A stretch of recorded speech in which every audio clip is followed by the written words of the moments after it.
Hello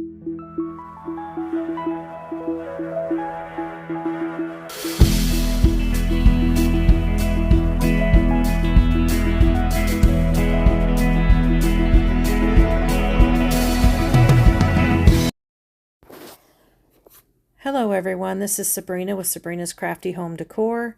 Today we're making a fall shelf sitter, and I'm taking this pumpkin I picked up from the Dollar Tree, and I've painted the outer edges and the stem with Burnt Umber by Apple Barrel. And once that's dry, I'm now using a tea light candle and rubbing the wax all over the burnt umber except for the stem. And now we're taking Waverly pumpkin chalk paint and going over the areas that we waxed with that. And now we're using the heat tool to dry it. And then I'm going to go over with a small piece of sandpaper and sand off some of that pumpkin color to give it a chipped paint look.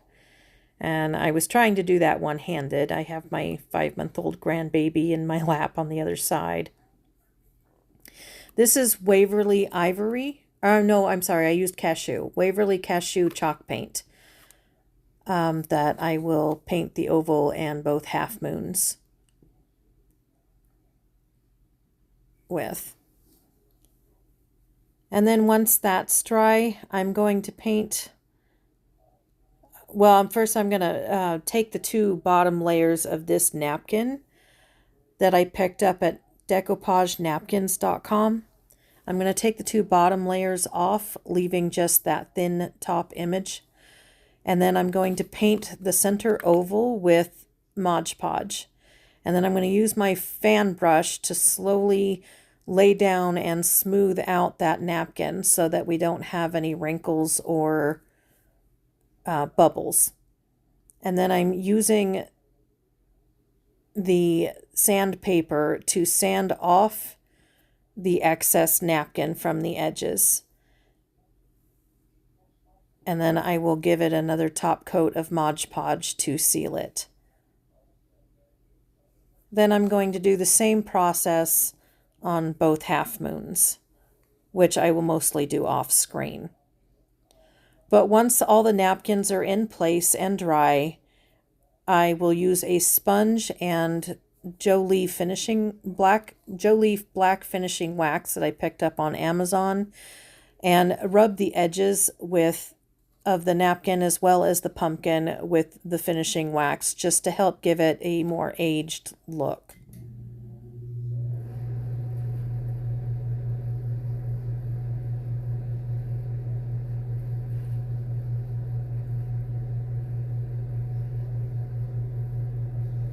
Now this piece of wood had some blemishes I wanted to cover. So to cover those blemishes, I mixed some Waverly Ivory chalk paint with some fast drying spackle.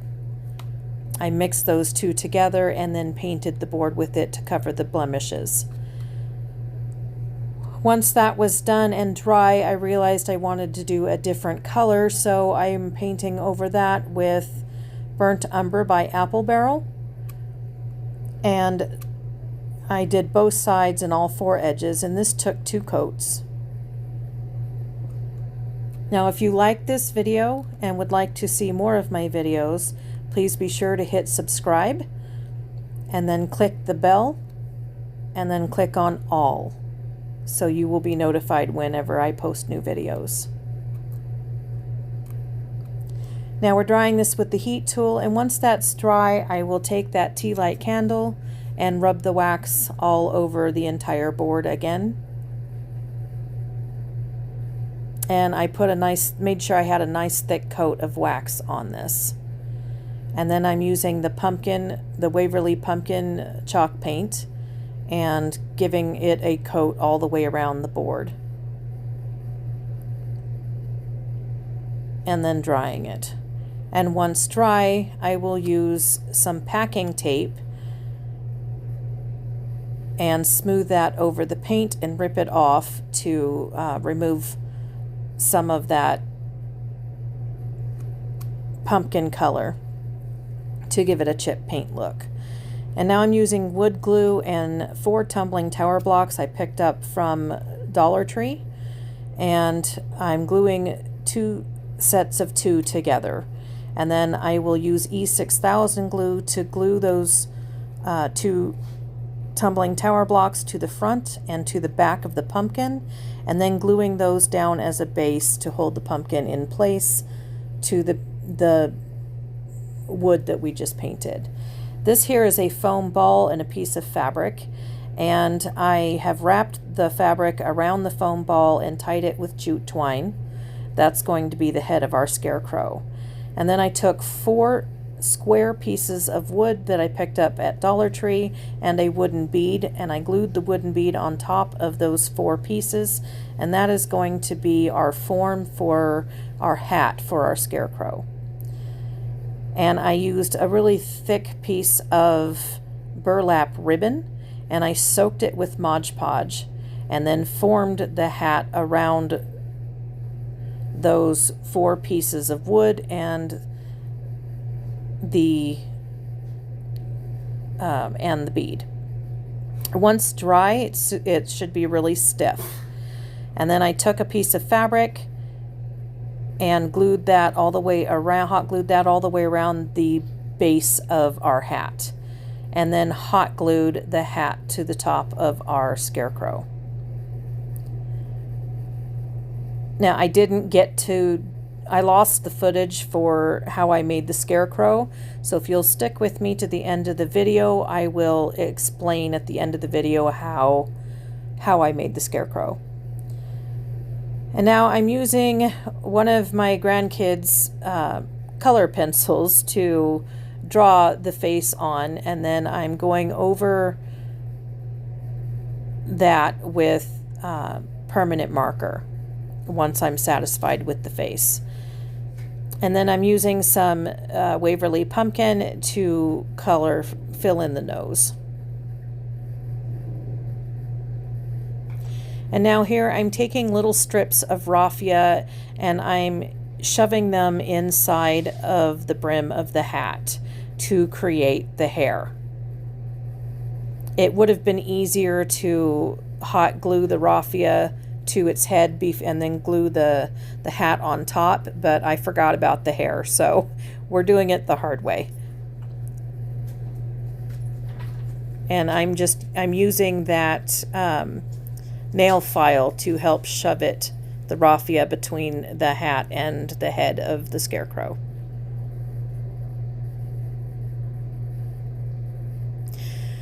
And I had to make my own hay bales because I couldn't find any the right size. So I wrapped the raffia around the hay bale, and then I started cutting strips of raffia and hot gluing strips to, I said hay bale, I'm sorry. I took some floral foam. I cut some floral foam into small squares, and then I wrapped it in raffia, and then I cut strips of raffia and hot glued strips down to look like hay. And then I used 2 pieces of jute twine for either end of the hay bale to tie it together, and then hot glued that in place.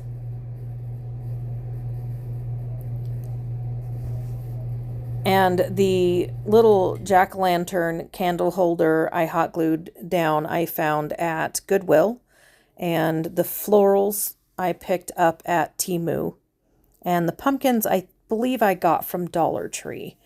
And then the moss I'm putting into place I picked up at Walmart. And I also took a little bird I had and painted it black to have a black bird glued down, which you'll see at the end.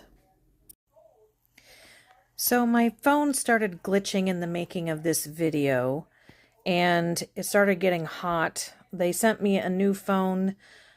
I wasn't able to edit the video with my old phone, but either somewhere in the glitching or in the transfer of information from the old phone to the new phone, I lost some footage, which is why you didn't get to see me make the scarecrow. So real quickly, I'm going to try to explain how I made the scarecrow. here at the end of the video, or the tutorial. So I took tumbling tower blocks and I stacked them 6 high, one on top of the other, and 2 rows. So you'll have widthwise this way 2 rows, and glued together to make this block. And I took the head. If you saw when I wrapped the fabric around the head, I left a tail because I just wrapped it with the jute twine at the bottom, and then there was a tail of fabric.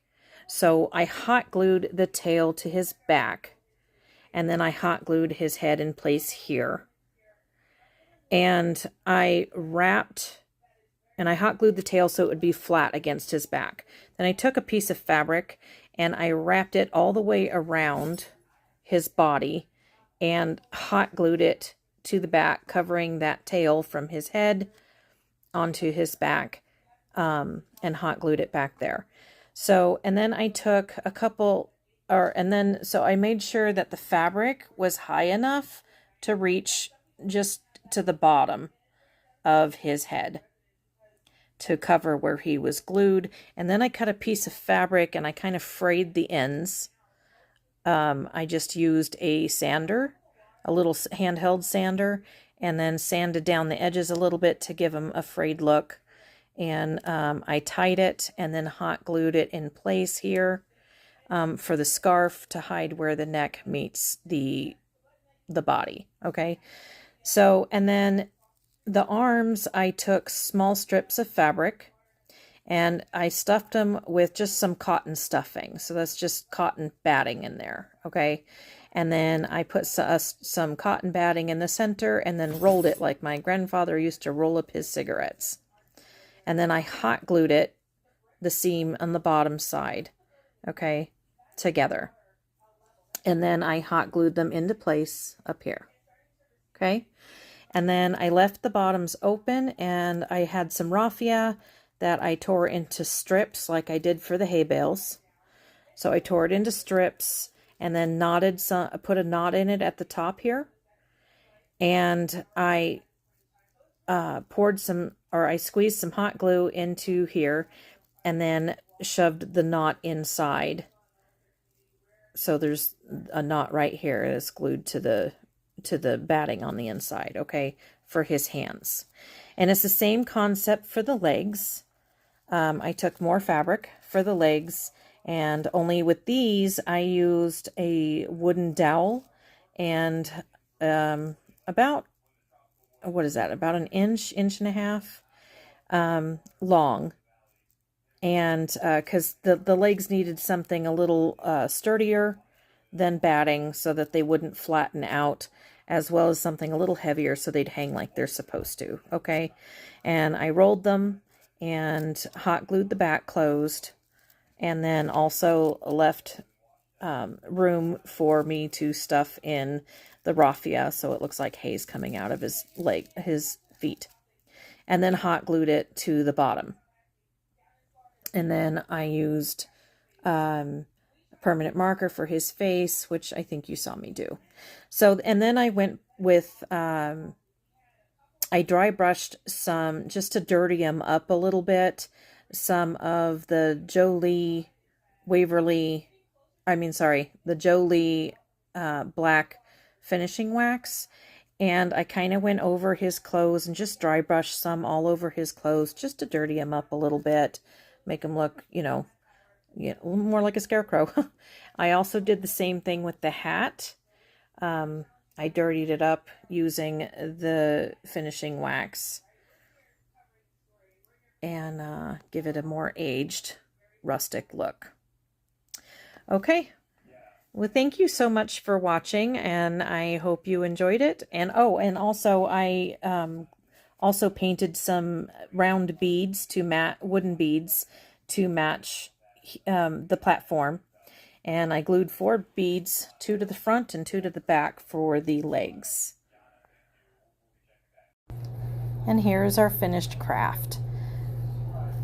I used a real tea light candle in the jack-o'-lantern there, but I would not suggest doing that. It got pretty hot just in the few seconds that I had it on.